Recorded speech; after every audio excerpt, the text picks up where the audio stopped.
Alright, shalom y'all. I'm here again, making another video for you guys. In this video, I'm gonna be talking about folly, and I just want to talk about, folly throughout Israel. Folly, according to the Merriam-Webster Dictionary, definition is a lack of good sense or normal prudence and foresight. The second definition is criminally or tragically foolish actions or conduct. So, if your actions or foolishness is causes a crime, they're saying that is considered folly. All right.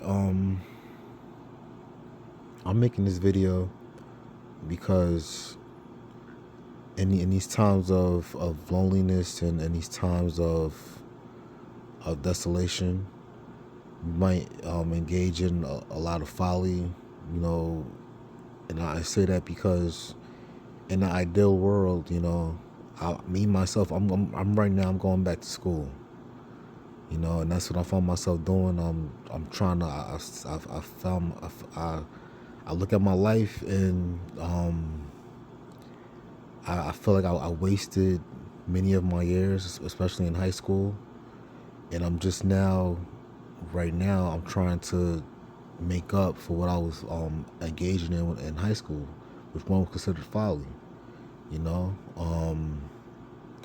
So I'm trying to get back into school now, and because of the folly that I engaged in high school, I have to pay for it now, and have to try to get my grades back in order so I could go back to school. And so I'm not making this video for somebody to think that I'm trying to chastise them. This is for my own edification, mainly. And let's continue. I want to go to the etymology of the word, so let's go to etymology.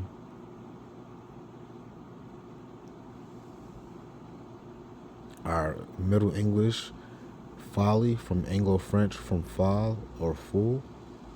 All right, so I'm gonna go to fool. Okay, so we're at fool right now. A fool is a person lacking in judgment or prudence. One who is victimized or made to appear foolish. A person lacking in common powers of understanding or reason, now used chiefly in the phrase born fool. Alright, so we know fool, what a fool is. I just want to get to the etymology of a fool to see where these words come from.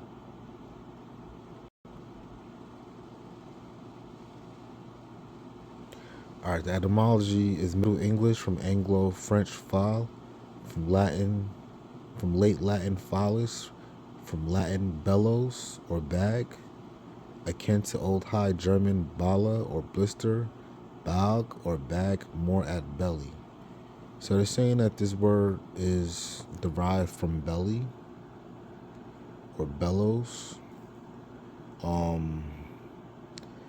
My opinion, how you get full from belly, the Bible does tell you to gird up your loins. So that's what the Bible does talk about, your belly, as far as girding up your loins.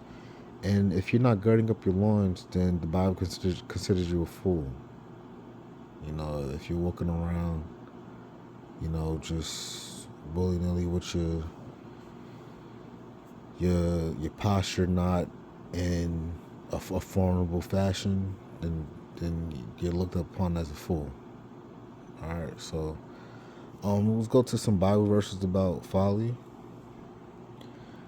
All right, so here we have some Bible verses about folly.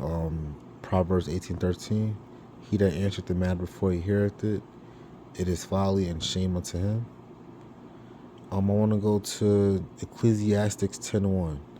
Dead flies cause the ointment of the apothecary to send forth a stinking savor.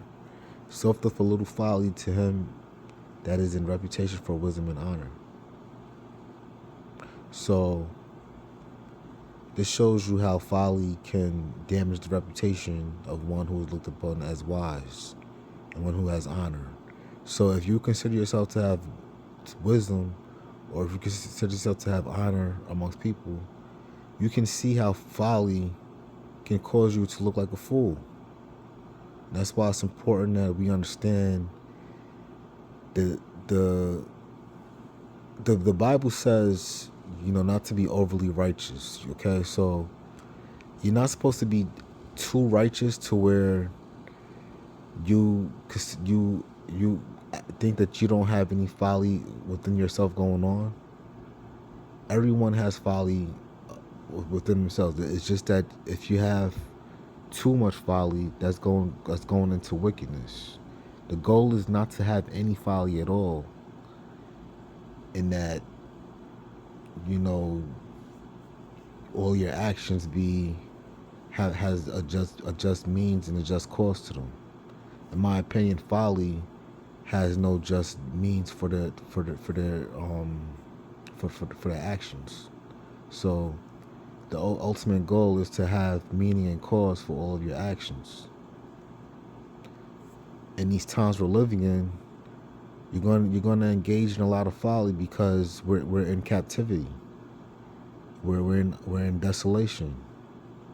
So you're going to be engaging in a lot of folly. And again, I'm not talking to. I'm talking to my so-called brother man who's feeling that they're unsure if they're engaging in too much folly or not. If you feel as if your actions are causing you to be a criminal or causing you to be wicked or causing you to be sinful, then your folly is too great. You should not be engaging in sinful acts. If you consider yourself an Israelite, a biblical Israelite. All right, let's see if we can find some more verses. All right, so to end the video, I'm just going to read some verses regarding folly. All right, whoever is slow to anger has great understanding, but he who has a hasty temper exalts folly. When a man's folly brings his way to ruin, his heart rages against the Lord. Folly is a joy to him who lacks sense, but a man of understanding walks straight ahead. Every prudent man acts with knowledge, but a fool flaunts his folly. A fool gives full vent to his spirit, but a wise man quietly holds it back. Like a dog that returns to his vomit is a fool who repeats his folly. Whoever trusts in his own mind is a fool, but he who walks in wisdom will be delivered. The heart of him who has understanding seeks knowledge, but the mouths of fools feed on folly. The wisdom of the prudent is to discern his way, but the folly of fools is deceiving.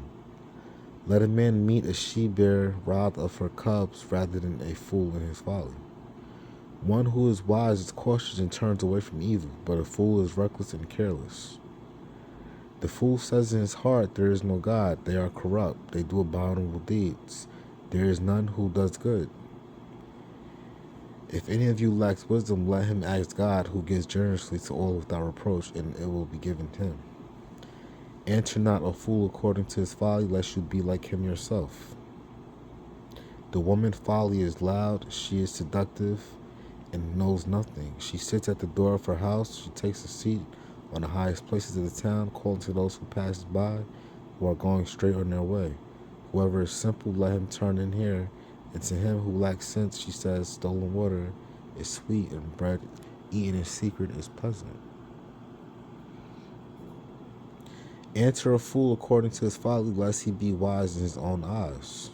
So you see Proverbs 26:4, Proverbs 26:5. This is when you answer a fool according to his folly, and that's when he be wise in his own eyes. So if a fool is wise in his own eyes, then you answer him according to his folly. This says, answer not a fool according to their folly. So you don't answer a fool according to his folly, you answer him according to wisdom. It doesn't say not to answer a fool, it just says don't answer a fool according to his folly, because you're going to be like him yourself. So if a fool is being foolish with you, don't be a fool with him also. Be wise to him, and you answer him according to wisdom. Now, if you want to be foolish with the fool, answer a fool according to his folly, that's when he's being wise in his own conceit. And that's when you have to understand the differences between the two verses. Alright, that's my video under 2 minutes. I love y'all. Much blessings. Shalom.